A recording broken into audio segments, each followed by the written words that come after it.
जय श्रीमन नारायण। जो टिप्पणी मैं देने जा रही हूँ वह रामानुज दास श्रीमन गट्टू वेणुगोपालन स्वामी द्वारा दी गई है। अध्याय 5 कर्म संन्यास योग श्लोक 20। न प्रहृष्येत् प्रियं प्राप्य नोद्विजेत् प्राप्य च अप्रियं स्थिरबुद्धिः असम्मूढः ब्रह्मवित् ब्रह्मणि स्थितः। ओम। गीताचार्य श्री कृष्ण परमात्मा अर्जुन सहित हम सभी को कर्म संन्यास योग की शिक्षा दे रहे हैं। परमात्मा कह रहे हैं, अर्जुन, प्रबुद्ध शिक्षकों से आत्मा के वास्तविक स्वरूप को सीखो, विद्वानों के माध्यम से आत्मज्ञान प्राप्त करो। फिर तुम जो भी शरीर देखते हो, तुम्हें उनमें केवल आत्मा को देखना चाहिए। अपनी दृष्टि को केवल आत्मा तक ही सीमित मत रखो। सभी शरीरों में आत्माओं को देखने की आदत विकसित करो। यह समझें कि सभी आत्माएं ज्ञान के रूप में हैं और इसके कारण सभी आत्माएं समान हैं। इस एहसास के साथ तुम्हारी सभी आत्माओं के बीच समान दृष्टि होनी चाहिए। यह सब ध्यान में रखते हुए आत्मदर्शन, आत्म साक्षात्कार प्राप्त करो और इसे प्राप्त करने के लिए व्यायाम करते रहो। इस भ्रम को दूर करें कि आत्मा स्वयं शरीर है। आत्मबोध अथवा आत्मा को प्राप्त करने के लिए आपके पास एक मजबूत संकल्प, एक स्थिर मन और बुद्धि होनी चाहिए। फिर कुछ ही समय में आत्मदर्शन का लक्ष्य आपके लिए सबसे प्रिय हो जाता है। वर्तमान और पिछले जन्मों के पिछले कर्मों के प्रभाव के कारण आपने वस्तुओं के प्रति आराधना या उपेक्षा विकसित की है। अब यह लक्ष्य आत्मदर्शन या आत्मबोध आपके लिए सबसे प्रिय बन गया है। जब भी आत्मा के अलावा अन्य वस्तुएं जिनकी आप पूजा करते हैं वे आपकी ओर आकर्षित होती हैं, तो आपको उत्साह से अभिभूत नहीं होना चाहिए। जब भी आत्मा के अलावा अन्य वस्तुएं जिन्हें आप पसंद नहीं करते वे आपके करीब आती हैं, तो आपको टूटना नहीं चाहिए और उदास नहीं होना चाहिए। आपको अत्यधिक खुशी या दुख महसूस नहीं करना चाहिए और स्थिर भावनात्मक स्थिति बनाए रखनी चाहिए। इस प्रकार आपको आत्मदर्शन या आत्म साक्षात्कार प्राप्त करने के लिए अभ्यास करना चाहिए। इस प्रकार श्री कृष्ण परमात्मा हमें आत्मा के प्रति स्नेह विकसित करने और आत्मदर्शन या आत्म साक्षात्कार प्राप्त करने का प्रयास करने के लिए समझा रहे हैं।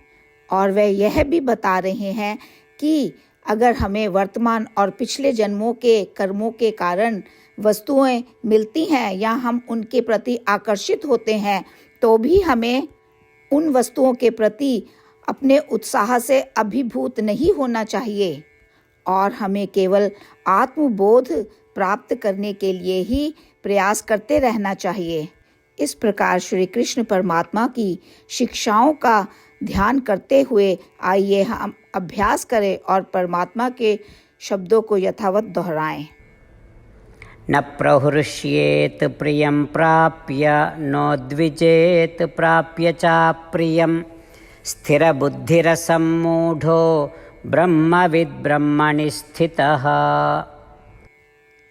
श्रीमद् भगवद गीता का संपूर्ण सार श्री कृष्ण परमात्मा द्वारा अध्याय 18 के श्लोक 65 से 70 में 8 कार्य करने के लिए दिया गया है। श्री कृष्ण कहते हैं, मैं उन लोगों से प्रेम करता हूँ जो इन 8 बातों का पालन करते हैं। मैं उन भक्तों की हर तरह से रक्षा करूँगा। श्री कृष्ण परमात्मा द्वारा बोली गई संपूर्ण भगवत गीता को सुनने के बाद अर्जुन कहते हैं करिष्ये वचनम तवा, जिसका अर्थ है श्री कृष्ण मैं वैसा ही करूँगा जैसा कि आप कहते हैं। यही कारण है कि श्री कृष्ण ने अर्जुन को सभी प्रकार की सफलताएं और विजय प्रदान की है।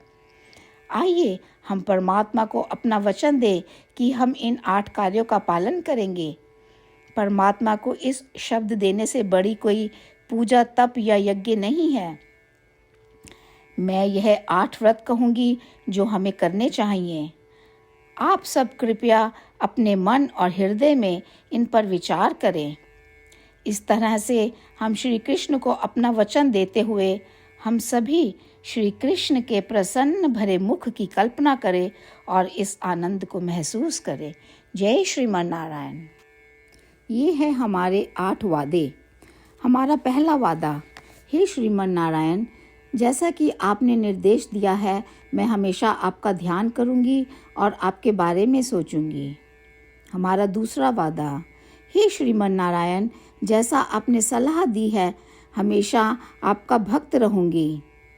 हमारा तीसरा वादा, हे श्रीमन नारायण, मैं आपकी सेवा के रूप में और आपकी संतुष्टि के लिए अपने सभी कार्य करूंगी। हमारा चौथा वादा, हे श्रीमन नारायण, जैसा कि आपने अनुसरण करने के लिए कहा है, मुझे पूर्ण विश्वास है कि मैं आपकी हूँ और मैं हमेशा हाथ जोड़ूंगी और आपको नमस्कार करूंगी और आपकी पूजा करूंगी। हमारा पांचवा वादा, हे श्रीमन नारायण, मुझे आपके शब्द याद आते हैं, माम एकम शरणम व्रजा 1866, कि आपने आत्मसमर्पण करने के लिए कहा था। हे श्रीमन नारायण, मैं केवल आपकी शरण में जाती हूँ।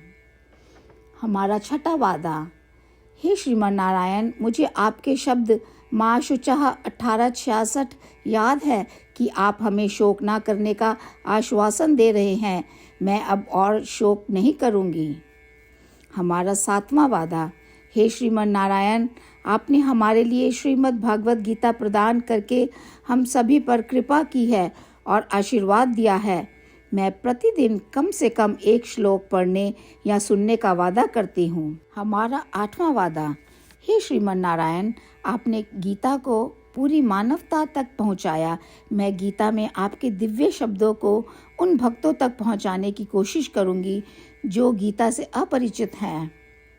हमने अभी अभी परमात्मा से अपने 8 वादे किए हैं। श्रीमन नारायण को हर दिन यह वचन देना कि हम वही करेंगे जो वे स्वयं कहते हैं, अपने आप में एक महान पूजा है। आइए हम अपने अडिग विश्वास के साथ उन्हें अपना वादा दें। हे श्रीमन नारायण, जैसा आप कहते हैं मैं वैसा ही करूँगी, जैसा आप चाहते हैं मैं वैसा व्यवहार करूँगी और केवल आपके लिए काम करूँगी।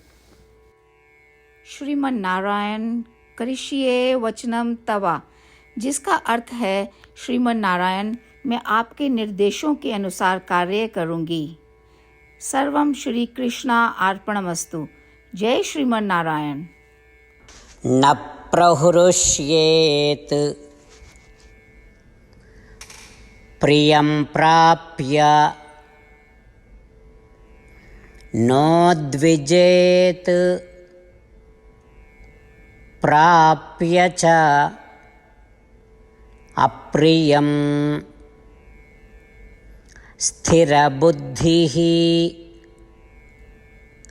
असम्मूढः ब्रह्मवित् ब्रह्मणि स्थितः। ॐ न प्रहृष्येत् प्रियं प्राप्य नोद्विजेत् प्राप्य चाप्रियं स्थिरबुद्धिरसम्मूढो ब्रह्मविद् ब्रह्मणि स्थितः। श्रीमन्नारायण करिष्ये वचनं तव। सर्वं श्रीकृष्णार्पणमस्तु। जय श्रीमन्नारायण।